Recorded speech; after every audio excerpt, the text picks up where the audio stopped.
Amante Padre, te damos gracias por este sábado, por este día de descanso, por este día, por esta oportunidad que nos das de rendirnos a ti, de rendir todo lo que tenemos, todo lo que somos a ti, para poder aceptar tu espíritu, tu identidad. En el nombre de Jesús, amén. Amén. Feliz sábado.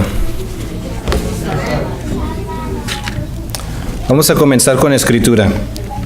Génesis 32. Y aquí vamos a ver la historia de Jacob. Gracias.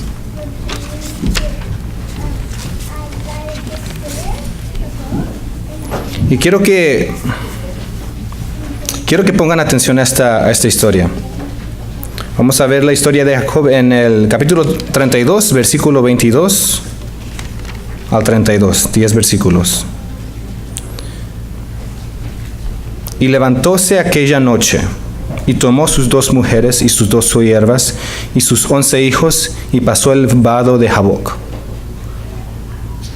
Tomólos pues, y pasálos el arroyo, e hizo pasar lo que tenía. Y quedóse Jacob solo, y luchó con él un varón hasta que rayaba el alba. Y como vio que no podía con él, tocó en el sitio del encaje de su muslo, y descoyuntóse el muslo de Jacob mientras con él luchaba.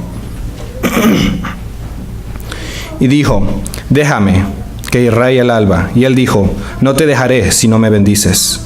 Y él dijo: ¿cuál es tu nombre? Y él respondió: Jacob. Y él dijo: no se dirá más tu nombre Jacob, sino Israel, porque has peleado con Dios y con los hombres y has vencido. Entonces Jacob le preguntó y dijo: declárame ahora tu nombre. Y él respondió: ¿por qué preguntas por mi nombre? Y lo bendijo ahí.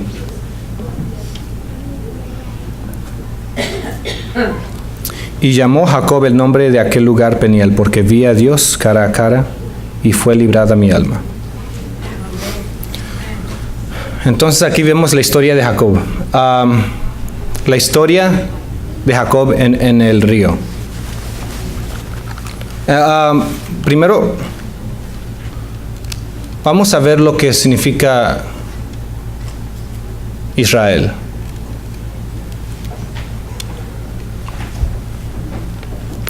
La palabra Israel. Si se dan cuenta, Israel en el hebreo, si pueden ver ahí el hebreo, significa, son 2 palabras, es una combinación de 2 palabras, Israel. Y significa, Israel significa luchar, él significa Dios. Es alguien que lucha con Dios, luchar con Dios. Y es interesante porque hasta en el hebreo no es, el significado es ambiguo si se refiere, si alguien está luchando contra Dios o está luchando al lado de Dios. Nomás lucha con Dios. Y eso es interesante. Y en esa situación, el nombre de Jacob es cambiado a Israel, que significa que él ha luchado con Dios. Y como le dice Dios ha luchado que dice que Jacob está luchando con las personas y contra el hombre, y con las personas y con Dios. Entonces, Jacob, en el río de Jaboc, next slide, en el río de Jaboc, cuando Jacob estaba en el río de Jaboc, ese era el punto en su vida en que se rindió. Jaboc significa, la palabra hebrea también significa vaciarse. Entonces la historia de la Biblia aquí, mientras Jacob se está yendo a Jaboc, primero está jugando con las palabras, porque Jaboc se oyen igual, pero también está diciendo la historia de la situación de la vida de Jaboc, de la vida de Jacob, que es que en ese punto Jacob se estaba vaciando. Se rindió todo, se vació. Se deshizo de su identidad. Él ya no era Jacob. En Jaboc dejó de ser Jaboc. Y en eso Dios lo transformó a Israel, victorioso. Entonces vamos a ver los detalles de Jaboc. El proceso de vaciarse que experimentó Jacob. Primero, cuando en ese punto de su vida, cuando Jacob llegó a ese río, piensen en la situación en que estaba él. Él estaba a punto de enfrentarse, y toda su familia estaba a punto de enfrentarse con su hermano y su familia, que tal vez lo quería muerto. Él no sabía si su hermano lo quería matar o no. Era una noche, estaba oscuro. Y él se fue solo al río. Y en ese punto, él sentía como que la muerte lo estaba llamando. En ese punto que él sentía que la muerte estaba cerca, se dio cuenta del valor de todo lo que tenía. Se dio cuenta de cómo podía perder todo en un solo. Por cualquier decisión que hiciera su hermano, él lo podía perder todo en ese momento. Cuando todo estaba en la línea, cuando todo estaba en riesgo,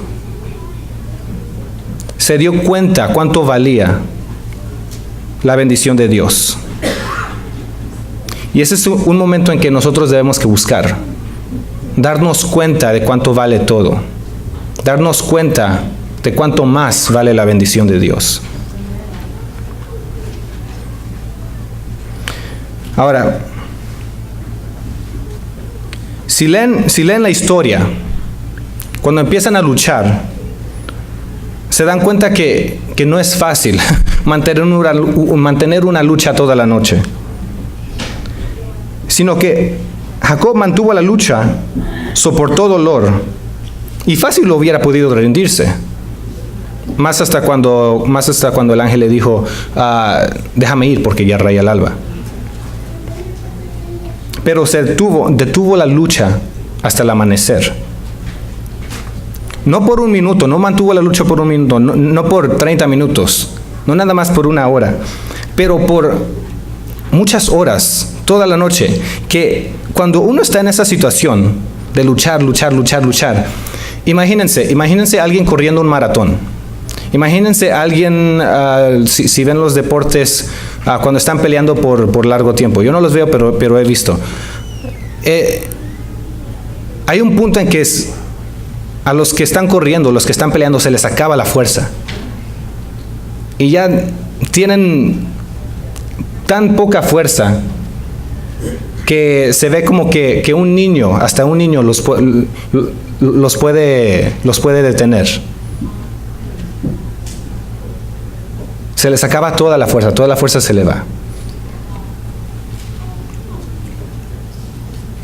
Y cuando estás en un punto así, cuando estás en ese punto en que toda la fuerza se te va, y sigues luchando, es incómodo.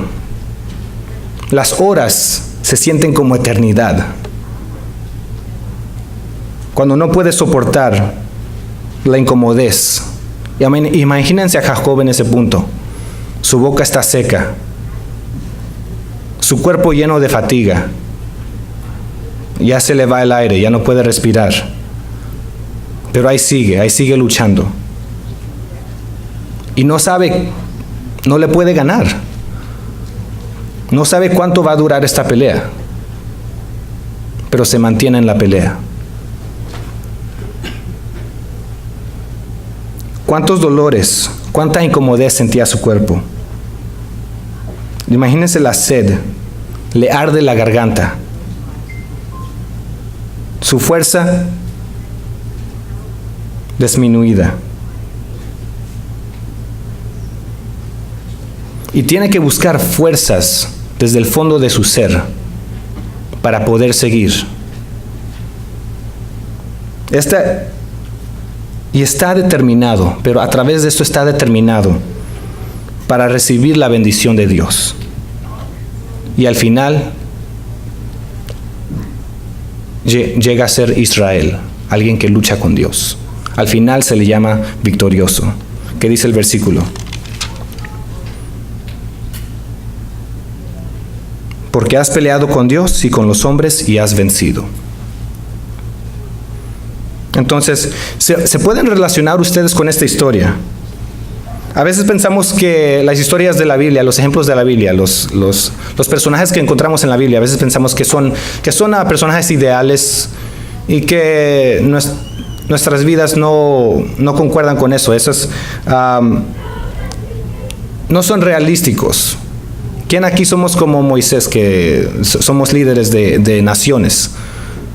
¿O quién aquí somos como Jesús? Pero la Biblia está como instrucción para nosotros.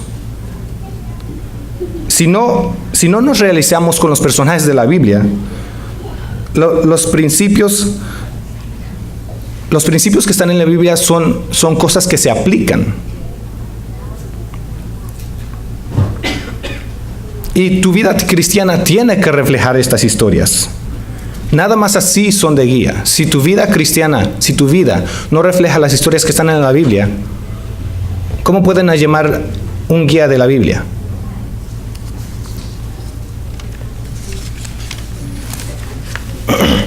Si cuando lees la Biblia no puedes relacionarte con la historia que estás leyendo, si no sientes que la Biblia está hablando de ti, significa que tienes que leer mejor o tienes que vivir mejor.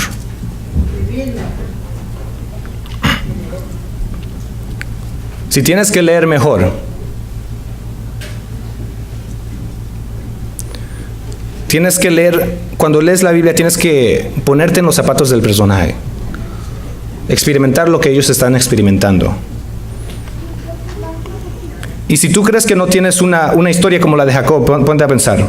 Tal vez piensas que no tienes una historia como la de Jacob porque Jacob es, ¿quién es Jacob? Jacob es Israel. Israel es el escogido de Dios. Él fue el padre de una nación que fue escogido de Dios. ¿Alguien aquí somos el padre de una nación que fue escogido de Dios? No somos como Jacob, pues. Pero en ese tiempo que se encontraba Jacob, cuando Jacob se encontraba en ese río, ¿quién era él en ese tiempo, en ese momento, en este momento en que se está escribiendo la historia de él? Era un hombre que no se llevaba bien con su familia, que traicionó a su familia, que puso mal a su hermano y se escapó de él. Jacob era un hombre que tenía hijos con 4 diferentes mujeres. ¿Cuántos aquí tenemos hijos con diferentes parejas? No alcen la mano. Y en ese momento era un hombre que estaba a punto de morir. Se iba a deshacer de su vida sin legado. En este momento eso es lo que veía Jacob. Aquí mi vida se va a acabar y todo mi esfuerzo va a ser para nada.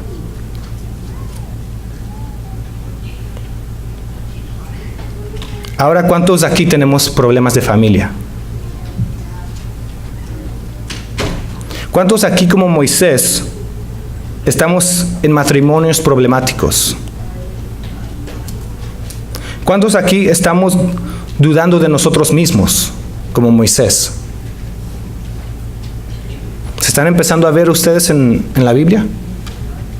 ¿O los personajes en esos momentos están experimentando algo similar a sus vidas propias? ¿Cuántos aquí fuimos corridos de la familia que nos crió? Como José, ¿cuántos aquí estamos luchando contra el coraje que tenemos contra la familia?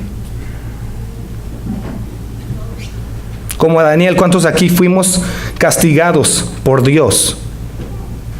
Como David, me equivoco. ¿Cuántos aquí fuimos castigados por Dios por un pecado que cometimos, un pecado grave? Como David, ¿cuántos tenemos hijos que se nos van de la casa y hasta conspiran contra nosotros?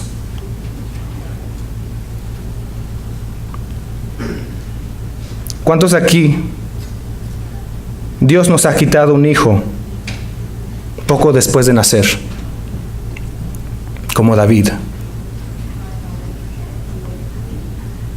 ¿Cuántos aquí, como Jesús, han sido rechazados y traicionados por las mismas personas que has dado tu vida por ellos? La Biblia es guía. Cuando vean esas situaciones, la Biblia sirve de guía. Pero hay que aprender a leerla. Meternos en los zapatos de cada carácter, de cada personaje, como si nosotros fuéramos ellos. ¿Crees que no tienes una historia como la de Jacob? Jacob tenía un deber, él tenía una misión, él tenía una meta, él estaba en una situación. Y Jacob tenía una responsabilidad en este momento. Pero cuando tú te tratas de relacionar con este momento en que está viviendo Jacob, no es que no tengas una responsabilidad. Es que en cada reto, la razón por que sientes que no tienes responsabilidad es porque en cada reto que Dios te das por vencido. Dices, no puedo. A Dios que no puedo, está bien. No puedo. Hasta aquí llegué, no, está bien. No es que Dios no te esté llamando. Es que tú estás muy fácil rechazando. Para relacionarnos más bien con la Biblia, tenemos que vivir una vida cristiana.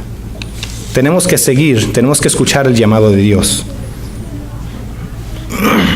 Yo me acuerdo de un amigo que tenía cuando estaba yendo en Whitman College en Washington. Tenía un amigo que él estaba perturbado, él tenía una incomodez, porque él quería vivir como Dios, él tenía ese deseo de vivir para Dios. Él sentía que tenía una misión, pero que no sabía qué era. Quería luchar. Él se inspiraba por lo que decía la Biblia, y él quería algo así. Quería hacer algo grande, pero no sabía qué hacer. Y me preguntó, y me dijo eso. Me dijo, Jimmy, siento que quiero hacer algo, quiero tener una misión. ¿Qué hago? Y en ese momento, nomás le dije que, pues, ¿qué más hay que hacer? Hay que esperar hasta que Dios le dé una misión. Pero lo que me he dado cuenta es que cuando uno lucha, cuando uno ayuna, eso es una lucha. El ayuno es una lucha. Si estás queriendo una misión, lucha para encontrarla.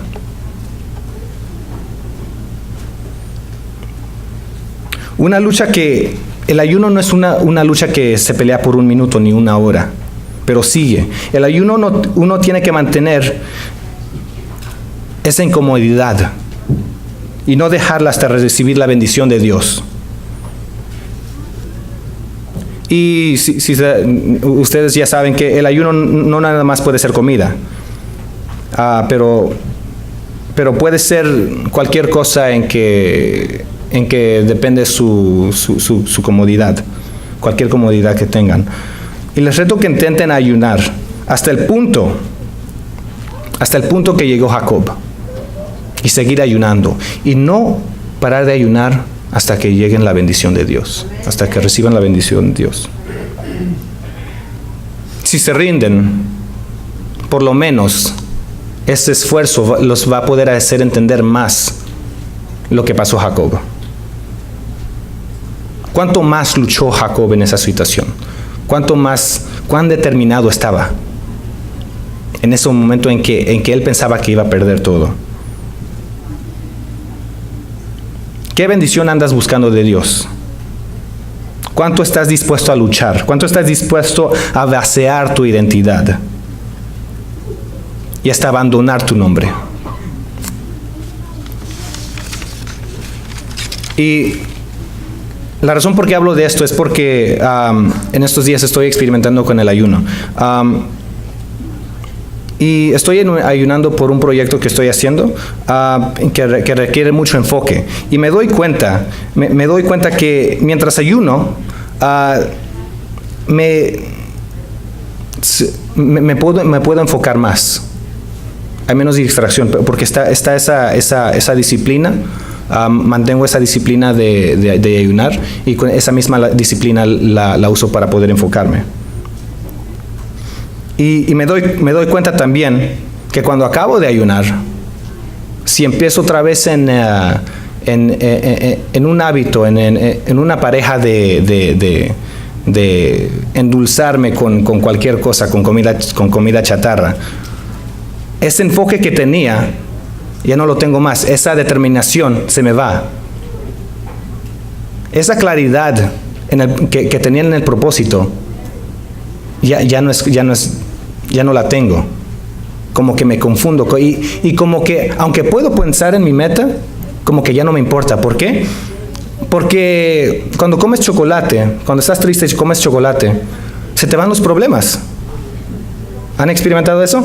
Cuando están tristes, comen chocolate o comen nieve, como que ya no les importa nada, ya se sienten bien. Entonces, como ya se sienten bien, ya no hay nada que hacer. Nomás deja las cosas como están. Está bien. Ahí sí se arreglan, y si no, pues está bien. Entonces, me doy cuenta de eso. La comida que nos hace cómodos, nos hace olvidar de nuestro propósito. Nos desconecta de nuestro propósito, que hasta el punto que ya ni pensamos en eso. Cuando ayunamos, nuestra intención es más directa, nuestro enfoque es más fuerte. Entonces, y mientras estoy pensando en eso, me doy cuenta que, mientras sigo ayunando, me doy cuenta que las comidas que tienen mucho sabor, tienen un efecto opiáceo. ¿Saben qué es opiáceo? Embriagante. Opiatic. Y como que me hace sentir entumecido. Mi atención no es tan precisa. Mi enfoque no tiene la fuerza que tenía antes. Pero me siento mejor. Porque es un estado, cuando estás en ese estado es más fácil ignorar tus responsabilidades. ¿No? Me siento bien. Y este efecto es el mismo. Es el mismo cuando uno come chocolate o nieve cuando está triste.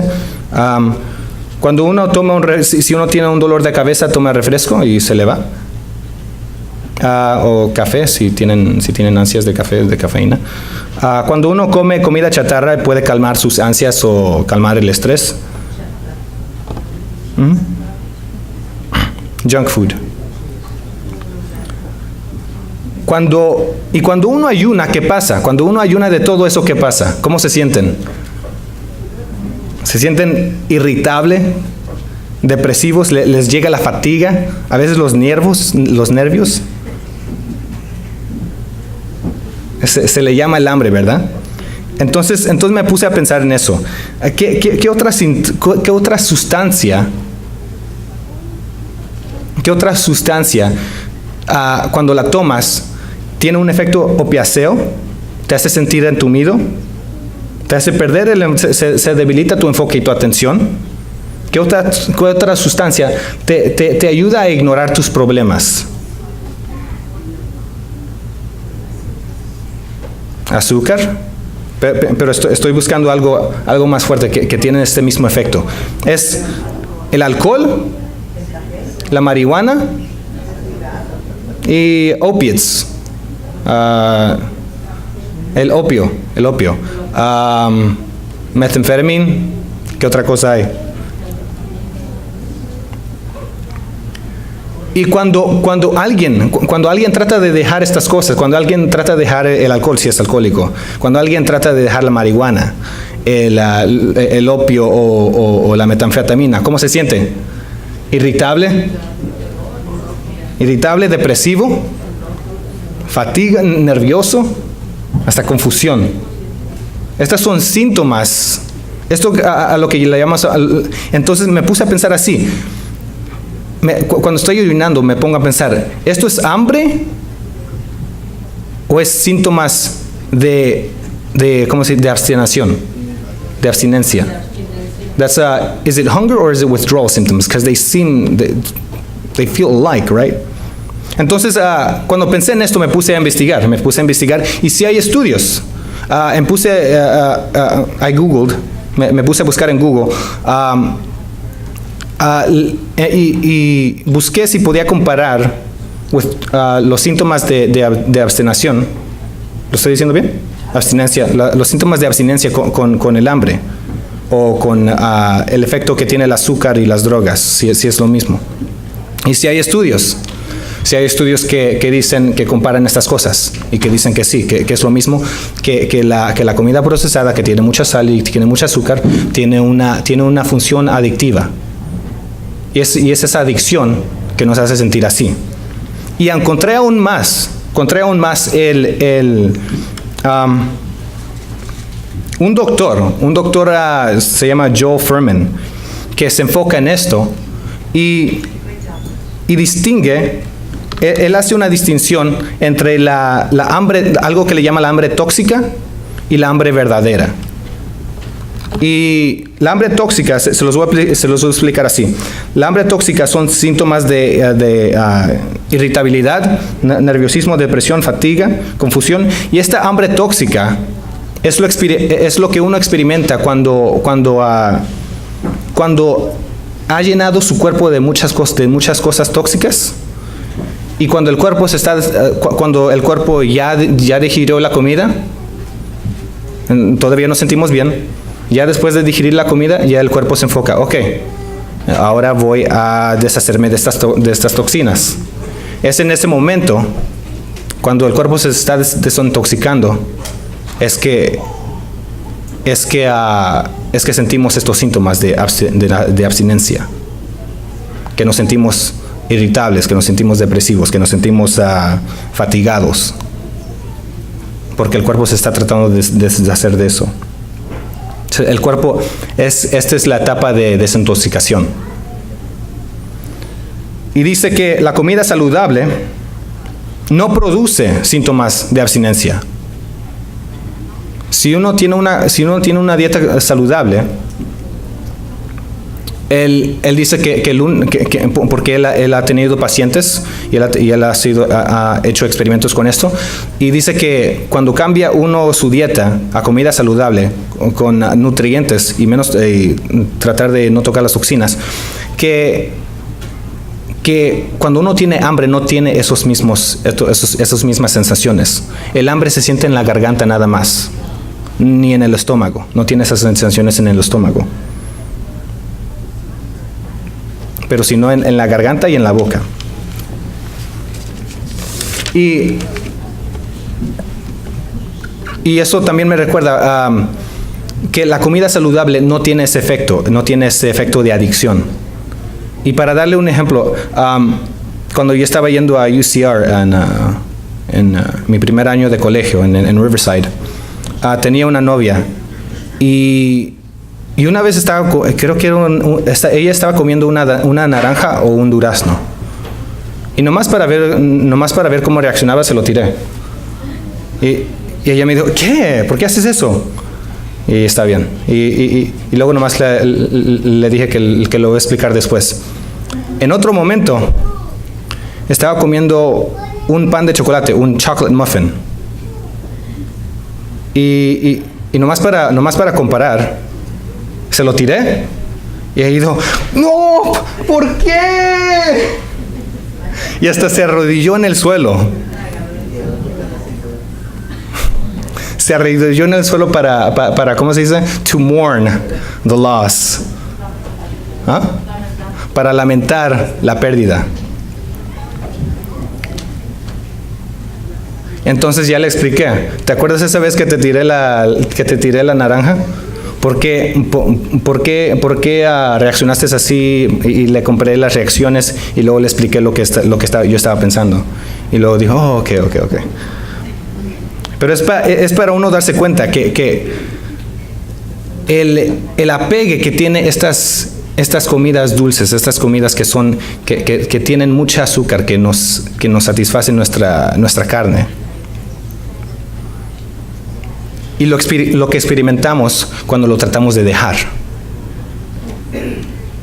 Entonces, si se dan cuenta, como dije antes, que cuando uno ayuna, no nada más puede ayunar de comida, pero puede ayunar de muchas otras cosas en que nuestra felicidad depende.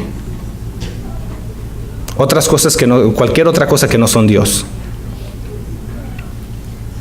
Piensa en todas las adicciones que tienes. En todo lo que depende de tu felicidad que no sea Dios. Piensa en estas cosas.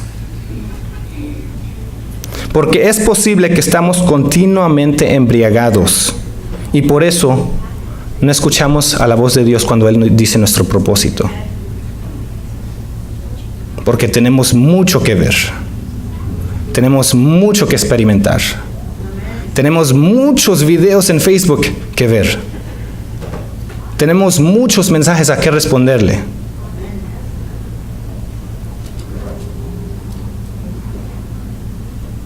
Tenemos muchas películas que ver. ¿Y cuánto tiempo le damos a Dios? Por eso no escuchamos la voz de Dios. Por estas adicciones. ¿Qué pasa cuando tratamos de luchar contra eso? Nos vamos a sentir mientras nuestro cuerpo se está desintoxicando, vamos a sentir esa ansiedad. En el principio, hasta nos vamos a sentir confundidos. Nuestros pensamientos van a estar nublados, foggy. Vamos a sentirnos irritables. Eso significa que nuestro cuerpo se está desintoxicando. Paciencia.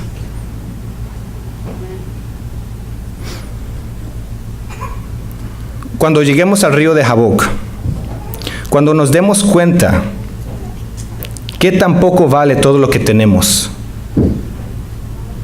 dejaremos todo, nos vaciaremos de nuestra identidad y nos aferraremos de Dios cuando lleguemos al río de Jaboc. Y nos aferraremos de Dios diciéndole: no te dejaré ir hasta que me bendigas. Y cuando tengamos esa determinación, a través de los días, a través de los síntomas que hacen sentir esos días como eternidad, a través de los síntomas de abstinencias, a través del dolor, cuando no nos rindamos, cuando no tenemos tiempo cuando no nos dejemos tiempo para descansar y nos aferremos a Él hasta que raye el alba, Él nos dirá: tú has vencido, te has vaciado de tu identidad, aquí tienes tu nuevo nombre. Has luchado con Dios y con los hombres y has vencido. Amante Padre, estamos ante ti, listos para escuchar tu voz. Nuestros síntomas hacen que estemos confundidos, que caminemos en la oscuridad. Pero tu luz está ahí brillando, Dios.